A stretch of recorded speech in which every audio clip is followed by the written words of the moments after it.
The BloodStream Podcast is made possible exclusively by Shire, and for that we say... Thank you, Shire. Thanks, Shire. Should we get on with the program now, do you think? What program? The BloodStream Podcast, episode 16? Oh, yeah. Hello, and welcome to the BloodStream Podcast, episode 16, September 18th, 2017. I am your host, Patrick James Lynch. And I'm Natalie Lynch. On this episode, Andy Slavitt, the former head of Medicare, Medicaid, and the Affordable Care Act under President Obama, joins us for a very special interview segment on the importance of the ACA for people with hemophilia and other chronic disorders, and provides guidance on what we can be doing to help support it. From across the pond, community advocate Laurence Woollard provides insight into the UK bleeding disorders community and his personal journey in hemophilia. From across the recording table, Natalie leads a New York Times story on the debate surrounding how to price gene therapy treatments now that the first ever, a leukemia treatment, is FDA approved and on the way to market. And I provide an overview of the recent terrible news of a patient death during the Fitusrian trial. What happened, what's it mean, and what happens next? All that and more coming up on this episode. Welcome to BloodStream. Natalie, we're in the fall. I know. That's awesome. Labor Day's come and gone. Kids are going to school. Not ours because they're not on the planet, but those that exist and are part of the school system. Yeah, it's back to this time of the year. But before we kind of embrace that, the summer did end with quite a bang. Sure did. NHF's annual meeting in Chicago. Big meeting, busy meeting. We talked about it on the episode 15. We were, as Believe Limited, quite busy there. A lot of responsibilities. I think it went well. From my perspective, it went really well. I think so. Everyone I spoke with felt positive. There's good enthusiasm. Yeah, there's really good enthusiasm. Any particular highlight for you? This was your third NHF annual meeting? Yeah, which it feels... I know. But first time I had an active role and as a facilitator teaching yoga. Yeah, how'd that go? It went well. Yeah, I felt a little nervous about it just because I didn't know, would 5 people show up? Would 100 people show up? And, teaching a yoga class of different sizes is different. On different experience levels. Right. Right? Like and there were people with different experience levels. Some people who had never done yoga. But the nice part is I got to actually walk around before both classes and, introduce myself and just get a quick read on what the participants' experience level was and kind of reassure them that, if you can't do the poses that I'm calling out, you can breathe and it's still doing yoga. Right. So, and, I watched that happen and that felt nice that I had the individual one-on-one to say that with them before the class started. Good. Yeah. Good. Well, I think that's awesome. So Patrick, what was the highlight for you? I guess if I had to boil it down to a singular highlight, it would have to be the Breakfast Symposium where we debuted the making of video for Bombardier Blood, talked about the project, and Chris and I were a part of a Q&A with a packed room at a very early hour and a very emotional room after that video played. I've never been in a room where someone in the audience was like, we all need to get up right now and give these guys a round of applause, and coerced the entire room. And it was, I don't know, 150 people in that room, something like that. I feel like more. Into standing up in a big round. And it wasn't as though like she was alone. I mean, she was alone in like leading that, but it wasn't like a thing. Like everyone's like, yeah, that's what we do next. I have never seen that happen. Yeah, it was special. It was very, very cool. If you'd like to check out the video, it is on the landing page of bombardierblood.com. Again, that is our documentary film about Chris Bombardier, the first person with severe hemophilia to summit Mount Everest. And hey, fun update for you. We just found out earlier this week, we're recording this podcast on Wednesday, the 13th, that Chris has been accepted to climb Mount Vincent. You may recall he had been denied climbing Mount Vincent, the summit in Antarctica that's a part of the 7 summits, tallest mountain on each of the 7 continents, because he had hemophilia despite having climbed all the other 7 summits except Mount Everest. Now that he's climbed Mount Everest, Antarctica has given in and they said, okay, you can climb us too. So he will be going to Antarctica in December to complete his 7 summits climb. And yes, we will continue to give you updates here on the BloodStream Podcast. Which is awesome because it's 250 people in the world have ever done that? Something like that. Yeah. 250, 300 people, like a very small amount of people. And ever. 0 people with hemophilia. Correct. So super cool. Keep it going, Chris. Hey, speaking of super cool, we have a super cool guest today. Our sit-down segment interview guest is Andy Slavitt. Andy used to run Medicare, Medicaid, and the Affordable Care Act under Barack Obama during the Obama administration. Since he has returned to the private sector, he has a couple different roles, and one of them is speaking and defending the Affordable Care Act. So he's going to be on later on to talk about the Affordable Care Act and its impact on chronic disease communities, including those of us with bleeding disorders. So that is super cool. I'm a fan of Andy's been following him for a while on Twitter, and pretty cool get for the BloodStream Podcast. So one more bit of timely news to address. As we said at the top here, it is the fall, and unfortunately the fall also means that it's hurricane season. And it's not just hurricane season. You know, if you live in Los Angeles like Natalie and I do, we're prone to earthquakes here. If you live in places in the middle of the country, we're prone to tornadoes. So emergency preparation is something that we in this community just generally need to be thinking about. And NHF has recently re-released some materials on emergency preparation for families affected by bleeding disorders, what you need to know. We have a link in the program notes, so maybe just take a minute, take a look at that, and just run through the checklist in your head. Are you and your family ready in the event that you are facing an emergency and have to move kind of quickly? Yeah, in the last 2 weeks, we've had 2 really big hurricanes to start the season off that were devastating to both Florida and Texas. You know, and I think there's always a call to give when these things happen, and sometimes you don't know who to give to. Right. The Red Cross is great, or the big organizations do a lot of good, but sometimes it's nice to give to a community that you belong to, even if you're not living in those areas. And necessary too, yeah. right? Like it's good. It's also necessary. They need help too. Right. So it's a directed give, and if you're interested, we have links in our program notes of how you can give to both the Florida and Texas chapters. If you want to help the families that have been devastated by these 2 events.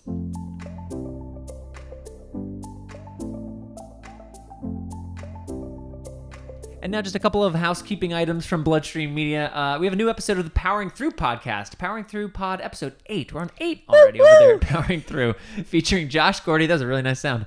Hope Foundation founder and NFL Super Bowl champion, and Justin Moore, a DEA agent from, also known for his work on DEA Detroit, a show on Spike TV. Both a DEA agent and a television star. Very impressive guy, that Justin Moore. And Ask the Expert, episode 6 featured Carrie Koenig. It was on Back to School. We received some really nice feedback from that, so thank you for that. That episode is still up and on the landing page at bloodstreamexpert.com. Coming up later this month, Ask the Expert, episode 7 features Randy Curtis for our Aging with Hemophilia episode, or as Randy may call it, the Old Geezer episode. And I say that in jest. That's the way Randy refers to himself and his cohorts. But we wanted to talk to Randy about some of the top of mind considerations for guys in the baby boomer or Generation X populations of the community. Talk a lot about new therapies and some of the developments that will particularly be helpful to our teens and our kids and future generations. But what about those guys in the baby boomer and Gen X populations? What are they thinking about in 2017? Randy gives some great insight on that, and that episode is coming out later this month. And then lastly, Stop the Bleeding, a property of ours through the Greater Believe Limited world. We've started releasing some behind the story, little 2-minute videos that correspond with each of our 10 episodes that give you insight into the way that we've balanced the sincerity and the truthfulness of the themes, things like mental health and depression, dating and disclosure, as well as the entertainment and the comedy that comes with the promise of what the show is all about. How do we kind of balance those 2 things? These 2-minute videos give you a little bit of insight with interviews with actors, writers, and our director, Jim Fagan, on how we've gone about our process. And you can find those on our Facebook page, facebook.com/STBHemo. And with that, we've concluded our opening, and we will move into, Natalie, the like, share, and comment segments. That's a very interesting pacing choice you made. Very good. Like, share, comment coming up next.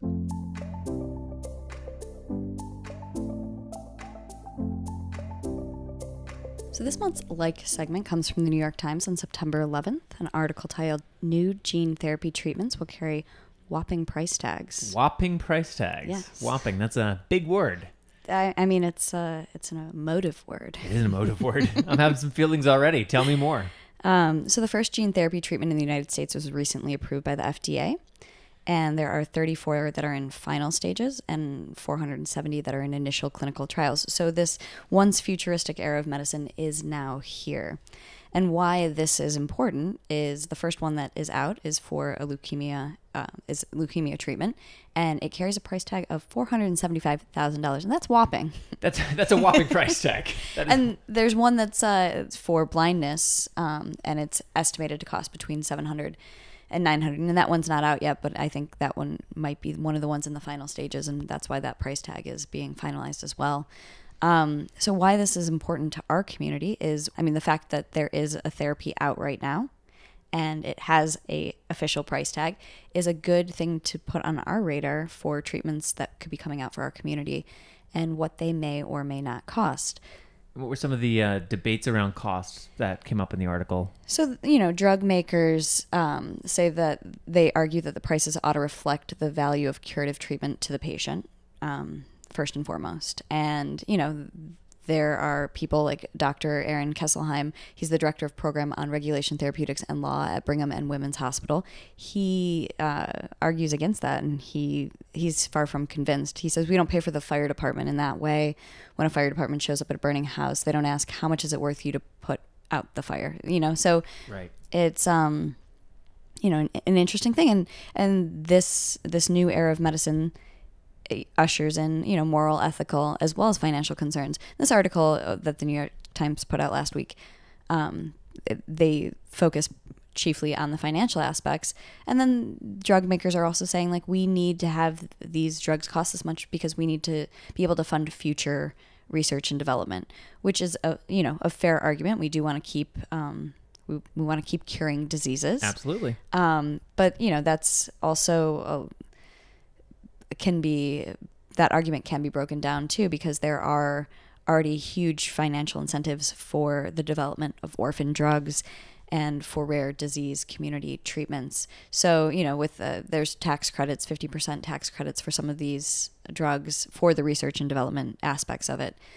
So I just think it's important now that there is a drug, a gene therapy drug on the market, and ours are in the wings waiting, that we start paying attention to what they'll cost and the arguments of, from both sides and from, how are they going to be paid for? The article talks about one suggestion of it being treated like mortgage for the treatment. Having a mortgage? Having a mortgage, yeah. So, and then that brings up a slew of considerations.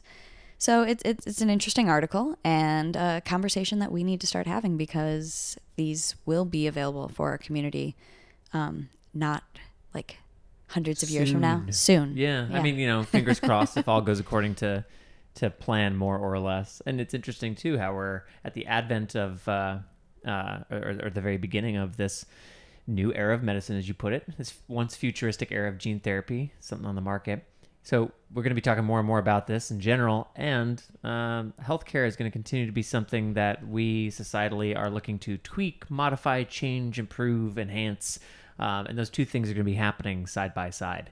So it'll be very interesting to see kind of like where healthcare, health policy goes in the next couple of years, side by side with this new era of medicine, which has already arrived. Exciting.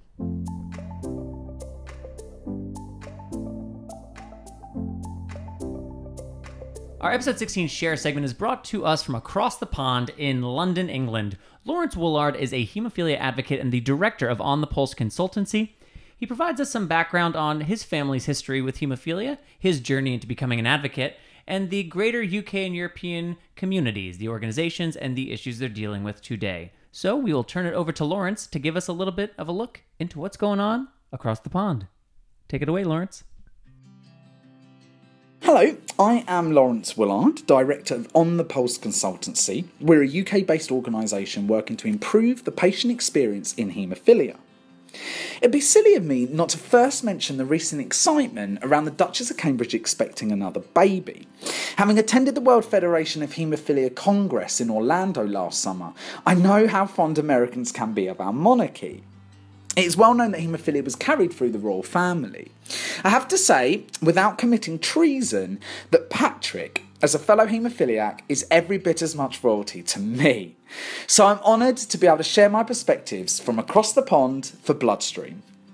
My path into advocacy was cemented with the Haemophilia Society. They're the only charity for everyone affected by a bleeding disorder across the whole of the United Kingdom.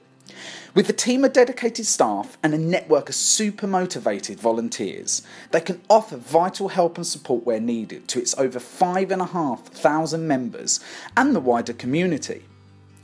In July, the news broke that a public inquiry, a legal investigation conducted by a judge appointed by the government, will be held into contaminated blood products.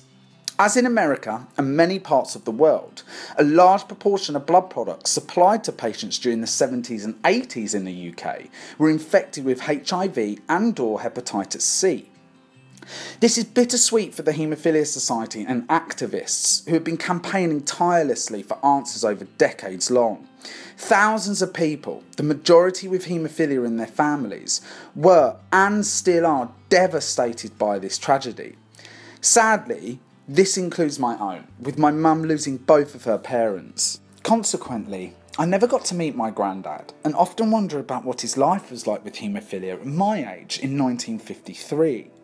Back then, there was no such thing as preventative therapy, and when he had a bleed, all he could really do was have bed rest and see it through. What would he think of my haemophilia treatment and care today?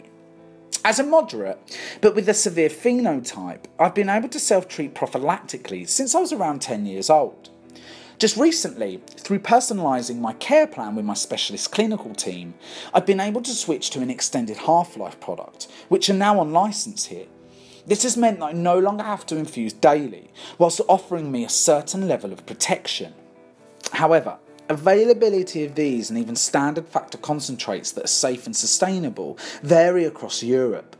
Organisations like the European Haemophilia Consortium, based in Brussels, the hub of the European Union, exist to fight the health inequality amongst approximately 90,000 people diagnosed with a rare bleeding condition that they represent. A snapshot of the disparities in access to treatment and health services across Europe is illustrated in the EHC's documentary, Haemophilia Stories. It is a really eye-opening and emotional account and validates why having a voice is not a choice to some, but a necessity. I really urge you to watch it. In October, the EHC are hosting their annual conference in Vilnius, the capital of Lithuania in Eastern Europe.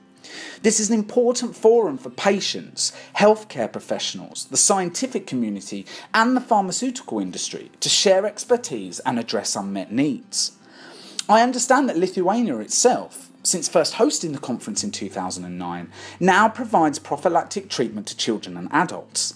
I have the privilege to be speaking as part of a company symposium about the patient journey and overcoming the remaining milestones in haemophilia care from a patient perspective. Meetings like that of the EHC do also give a platform to showcase the latest flurry of research and innovation in haemophilia, with the hope that new therapeutic options could dramatically change the treatment landscape on a large scale. In fact, it was only last year at the same conference in Norway that I first heard cure of haemophilia by gene transfer becoming a reality, something certainly my granddad would never have dreamt possible. The quest to meet patients' expectations for the future is somewhat evident from the ongoing clinical trials that I know of in the UK, especially for my friends and peers with inhibitors. Although I know personally that progress can come at a price, such poignant losses must not be in vain. We have come this far. Let us not stop now. Thank you, Laurence, for that piece and for giving me the title of royalty. Natalie, I don't know if you heard, but you married into royalty. That's amazing. I had no idea. I would like a little more enthusiasm in your voice when you tell me that it's amazing to have married into royalty. That's amazing. Thank you. That feels my ego is feeling much better. Anything that stood out to you or that you want to underscore from Laurence's piece? I mean, now that we're talking about royalty, I am excited. You know, Kate Middleton is pregnant again. And, you know, what if the baby has hemophilia? Oh, I mean, okay. I'm starting rumors now. Yeah, I like where you took that. It went from an eye roll to a lean in on my end. I like that. Okay. You know, I thought another thing that Laurence said that I thought was interesting, like his grandfather, what would he think is possible? Yeah, that's definitely stuck out to me. Especially, you know, just doing that like segment on gene therapy and that being right here and, you know, talking about the trials and the evolution of therapies. There was a lot in what Laurence had to say that kind of intersected with other stuff we've talked about today. Well, and even the fact that he's on a long-lasting product. Long-acting? Long-lasting, yeah. Okay. Yeah. I know. I think there's a Seinfeld bit about this somewhere, but in our community, it's called long-lasting factor. Cool. Extended half-life, you know, choose your terminology. Yeah, but, you know, that that, even that, like, I'm sure his granddad would be like blown away. Absolutely. So, Totally. Yeah, it was great. It was great. And of course his accent was adorable. Thank you, Laurence. Appreciate the contribution and appreciate you supporting the BloodStream podcast.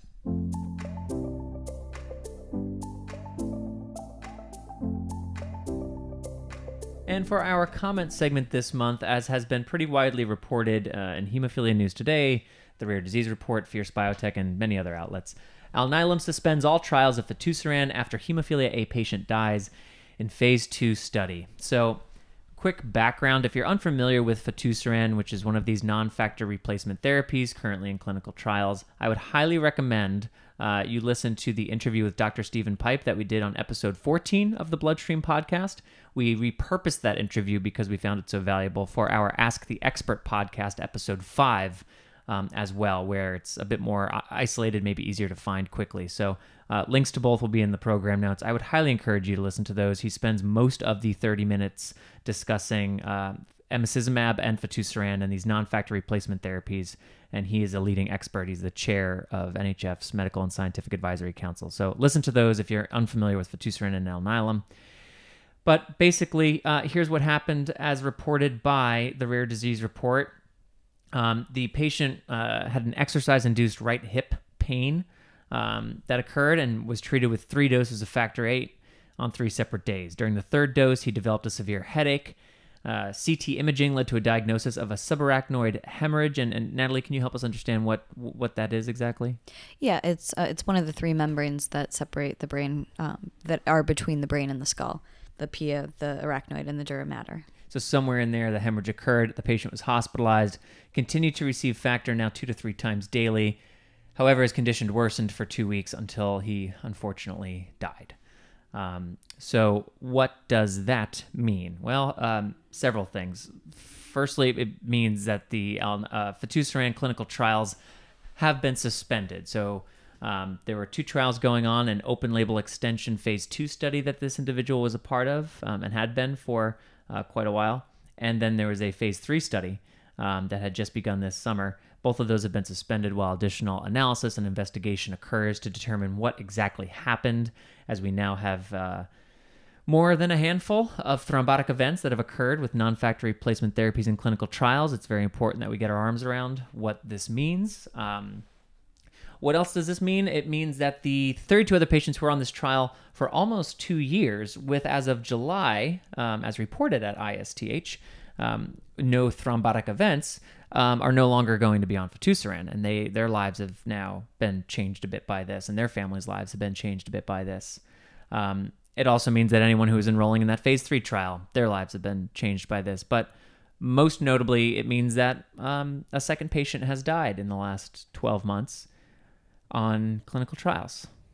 I mean, it's terribly sad, the loss of life at any point. But in order to advance medicine, we need to have these clinical trials. And in order for there to be good outcomes, we need to be able to develop new treatments.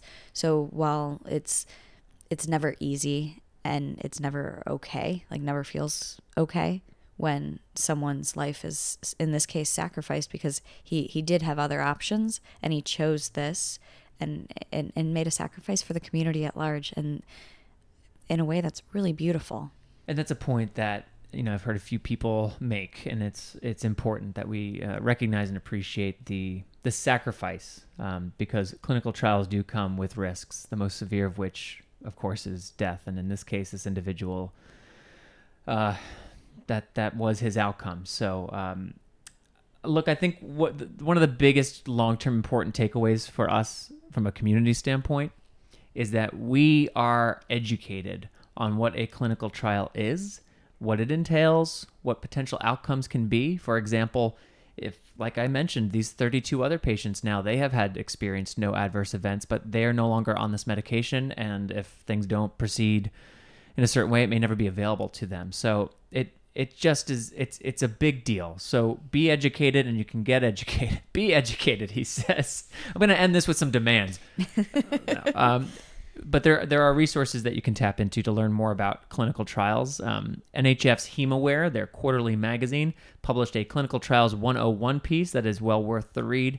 And likewise, HFA has a clinical trials page on their website, both of which include things like questions you should be bringing to your doctor, considerations, potential risks, potential outcomes, length of time it may take, ways it'll influence your life that you might not be thinking about, and all those kind of important things. So if you are thinking about enrolling in a clinical trial, number one, thank you as a community member, because without people enrolling, developments can't happen. But be aware of what it entails. Check out the links in the program notes to these resources. Ask questions of your doctors. Ask questions of community leaders with expertise in this area. And again, I'm sorry to hear of this patient's death, and I'm sure his family's going through a lot right now. We keep him in our minds, and we appreciate the sacrifice he made for the development and the betterment of this community, and we won't take that lightly. Yeah, we thank him. Yeah, thank you.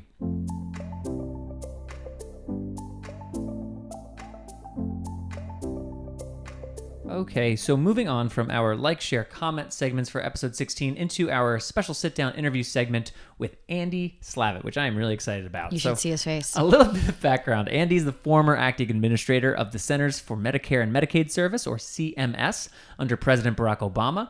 He was also appointed by the Obama administration to lead the turnaround of healthcare.gov following its rather bumpy rollout. The too long didn't read of that is that Andy oversaw programs that provide access to healthcare for over 140 million Americans. So he knows quite a bit about it and had a very unique POV at the American healthcare system. He joined BloodStream pod producer Ryan Gielen for an interview on how the Affordable Care Act has directly benefited people with rare chronic conditions like hemophilia, and what we should be paying attention to in the next steps to repeal and replace or otherwise undermine it. That's coming up next, but real quick, first, just want to give a big shout out, as always, to the BloodStream Podcast sponsor, Shire.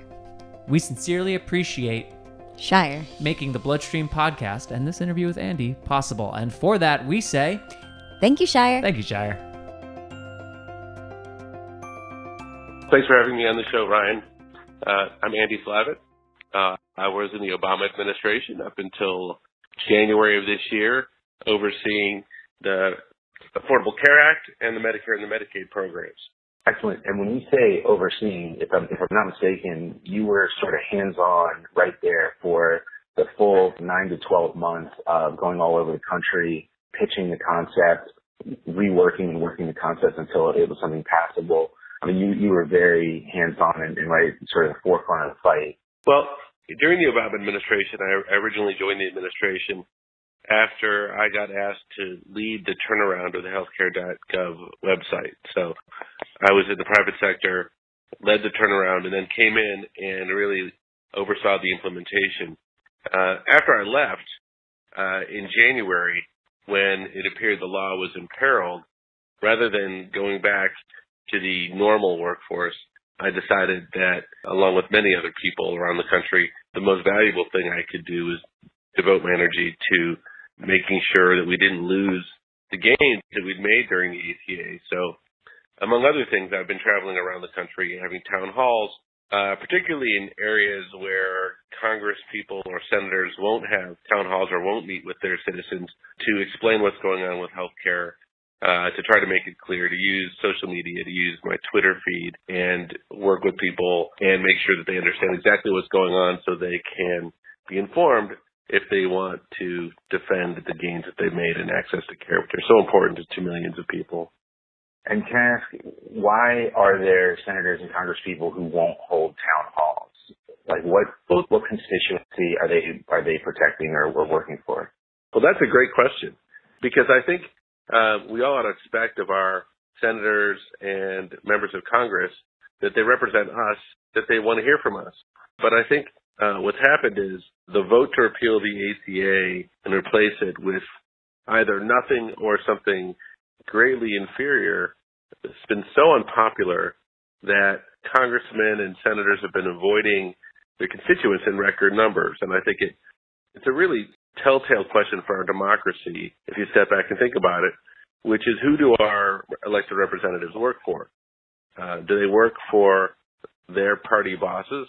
Do they work for the White House, which sometimes the president seems to imply? Or do they work for the people that put them in office? I think it's an extraordinarily important moment for people around the country to, I think, recognize that power of the elective body and make sure to send the messages to Congress that they do work for us. And it seems like the Affordable Care Act, like one argument that people were making a year ago is that it's super unpopular and ineffective. And it seems like as people have come to know that Obamacare and the Affordable Care Act are the same thing, and that their access to Medicaid, for instance, is tied up in it, the popularity has increased. I think there's a headline just yesterday about historic popularity for it. Is that the case? Is the understanding of what it actually is increasing the popularity? The ACA is enjoying record popularity, so you're right about that.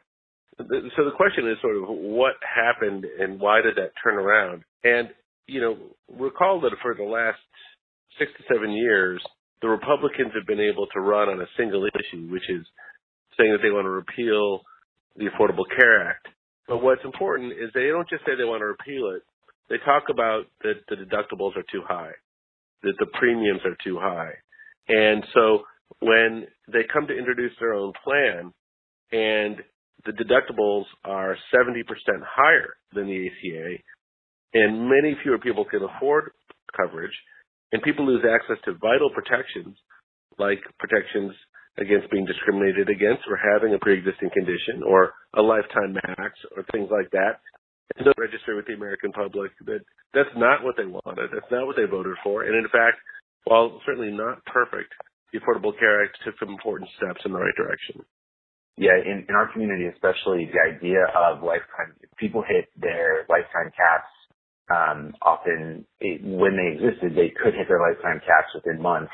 And pre-existing conditions was essentially a way to guarantee that people with bleeding disorders wouldn't be covered by insurers. So those are two things that are really scary to our community. To take a quick step back for a second, it seems like, just to speak generally, it seems like the last 6 to 8 months in healthcare have been periods of calm punctured by these weeks-long periods of panicked phone calls, emails, town halls, advocacy organizations trying to rally together to save the Affordable Care Act. And for our community members who are new to this, either because of a newly diagnosed child or because they've lost their job or access to care, can you kind of describe generally what's going on and why we seem to keep having the same fight every couple of months? Sure. And first, let me make a comment on your first point, which is that, and particularly for the hemophilia community, this is very important. Up until 2009, it's as if insurance was designed for the benefit of insurance companies. So all the things that would be necessary to protect you if you were an insurance company, that you could suss out whether someone had the kind of medical history or even the kind of behavior or even the kind of life circumstances that would cause them to have an expensive medical expense would allow you as an insurance company to not write them a policy. It goes beyond even people living with conditions like hemophilia, but people who are living with domestic violence were often denied insurance and could be denied for any reason. So, the important compact change of the American public that was made with the ACA is to say, let's not design insurance for the insurance company. Let's design it for the insureds. And as easy as that sounds, that's a fairly significant change. It requires everybody to change how they do things. But as we've made enormous strides. And in point of fact, there are so many people, so many communities that this helps, but that perhaps weren't vocal about how important those gains were. And I think what's happening now, as you rightly point out, is as the Republicans have attempted to say, hey, let's fulfill, and by the way, when I say Republicans, this is not because I'm anti or pro one party or the other. This is just sort of the factual history, is that the Republican Party set out to fulfill what they believe to be their campaign promise of repealing and replacing the ACA. And it's gone through this process in Washington where it's gotten a lot of visibility. And for the first time, many people who have not been politically active are saying, hey, wait a minute, this is something that affects me and my community. And even more importantly, and I think more interestingly, there's a lot of people that have said, hey, wait a minute, this may not affect me, but this affects my neighbor or my cousin, or it affects the situation that I might be in at some point in time. So I think people have really learned very quickly about how to communicate with lawmakers and with Washington and to register their perspectives. And for that, I think we all ought to be very grateful. I know that I am. And you mentioned people being better at communicating with their lawmakers and representatives.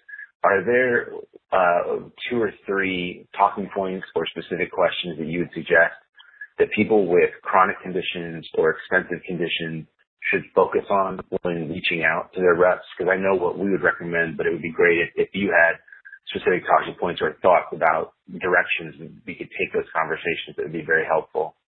Well, starting out by saying that people's circumstances and their medical histories are their own business, and that people obviously have to decide what they're personally comfortable with, whether it's their own condition or that of their kids. Personal stories are about as effective as anything. And, so if you have a child that you believe is impacted by this or who would hit a lifetime max, or perhaps before the ACA, you hit a lifetime max, to the extent that people are willing to tell those stories and present them in very human terms, I think that's very helpful, because oftentimes we get numbed by the numbers and we forget how personal this is. So I think that is part of the message. I think the other components of the message are very much that we expect our lawmakers to take the things that work and applaud them, keep them going, and take the things that don't work and improve them. We don't expect people to politically tear down our laws that work for people. And I think we have a federal government right now that's not working on behalf of the people in the country, or most of the people in the country who want these protections and who want the surety of assurance. And we want our elected representatives to know how we feel, and we want them to speak up. And sometimes we have people who represent us who don't agree with us, in which case it's important to state our views. Sometimes we have elected representatives who do agree with our position, and that's good too. But even then, we need to make sure that they are speaking up and speaking loudly and clearly. I think that's a great point, because a lot of people in our community are, like, we say bleeding disorders do not discriminate. So it cuts across all socioeconomic statuses, all possible demos. Like, a lot of people are just not used to speaking publicly, talking openly about their challenges or the challenges of raising someone with a bleeding disorder, financial or otherwise. So to empower people that if you tell your story, you don't have to come in with a political science background. You don't have to come in with reams of research. Sometimes just telling your story can be as powerful as anything to lawmakers who might be a little disconnected from it. That's absolutely right. And I think it helps people relate to somebody that they may know that have some condition. It may be hemophilia, it may be something else. But getting people to relate and understand is very, very important. And I really applaud you and the education that this podcast has provided, and also the community who has really been very, very active and very, very focused. It doesn't take a lot of people if the messages are carried powerfully. Thank you. This question may overlap with what you just said, and if so, we can jump ahead and skip it. But in your New York Times interview from August 9th, just a couple of weeks ago, you mentioned that if you have 15 minutes, you can create a common bond around healthcare that cuts through politics. How do we begin to achieve that common bond, or where do you go with that? I think that the key is not to start with Washington speak. And, when I often talk to community people, I say it doesn't matter if you voted for Donald Trump. It doesn't matter if you voted for Hillary Clinton or if you liked Obama or didn't like Obama. We all have a rooting interest in making the healthcare system work better for us. And we've all been in places where we've had frustrating and indeed very scary and vulnerable experiences when we've dealt with the healthcare system. And if you get back to those kitchen table issues, the fear that you will not have coverage, the fear that one of your children won't have coverage, the fear that you might go bankrupt from a medical bill, and think back that it was only 7 short years ago when that was incredibly common. you can get people to focus on and have the conversation that they really want. And so I encourage people, as difficult as it is, to the extent that you have friends, if you're listening to this podcast and you have friends that may not agree with your point of view, or they may have a fortunate life, they may not have any chronic conditions, they may get their insurance through their job, they may not feel that's threatened, but they're friends with you or they're related to you, helping them understand what it's like for you in a way that they can relate to, because there, but for the grace of God, as you say, any of us at any given moment could find ourselves in a different situation on a Tuesday than we found ourselves on a Monday. And so talking to your friends and neighbors, helping them understand, particularly people who may have voted for Trump or may not understand these issues, to understand that if their life circumstances had changed in the lottery of life, just a small degree, they would be advocating for things that would hurt them. People get it. People do get it but they have to experience it and feel it. They're not going to be convinced by what they see on cable TV. Two last questions. Philosophically, do you believe that healthcare is a right? Yes. Not something that we should have to fight for in the wealthiest country on earth. It's something that is a right, just like police, having safety in our communities through police, having a fire department, having good schools. It's on par with those things. Well, if, God forbid, my child or your child went missing and you called the police department, they wouldn't ask you for a co-payment. They wouldn't ask you to read them some insurance number. We have young adults around the country that can't lead productive lives if they are spending it worrying about their health care. We won't have a productive society. So these aren't easy issues. There's trade-offs to make. And in fact, I authored a piece in JAMA, the Journal of American Medicine, which you could probably put a link to on your site, that really is a message for how we should be having the next major healthcare reform battle, if in fact we believe that healthcare is a right and we should be moving in that direction. Because it's so much as just showing up and saying, hey, here's a great slogan, I want Medicare for all. It's more complicated than that. And I take about 750 words and I put it into this piece, which is, I think, intended to help frame how we should approach the next battle, presuming we escape this one with healthcare intact. Excellent. We'll definitely link to it in the notes. My final question. So you've talked a lot about helping others through this. A lot of the answers revolve around what is good for the community, what is good for Americans. But I'm curious to know why you do what you do. No one devotes their life to working toward better healthcare access for all Americans for the money. So why are you personally so passionate about this? Well, look, I'm 50 years old. I've got an incredibly fortunate life. I've got a wonderful family. I've had a great career. I had the opportunity to serve in government for a president who I believe really wants to change and wanted to change the country for the better. And he and many, many other people set a great example for me.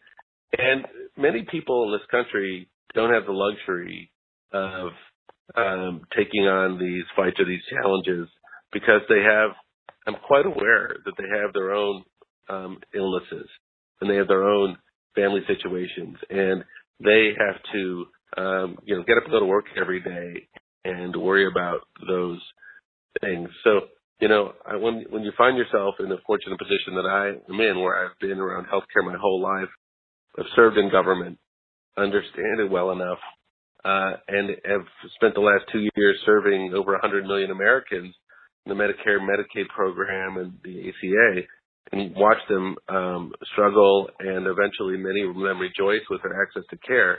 It's not something you want to give up easily. So it's been an opportunity, I think I'm fortunate enough to be able to be a part of, but I'm one of many, many, many people who are, I believe in this.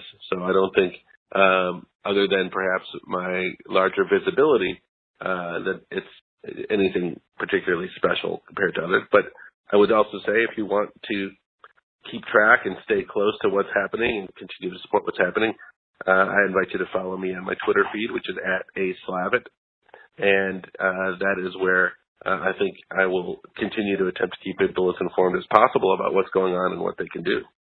Awesome. We will put the link to that as well. This has been incredible, and I think our community will benefit a lot from it. I really appreciate it. Thank you. Thanks for having me on.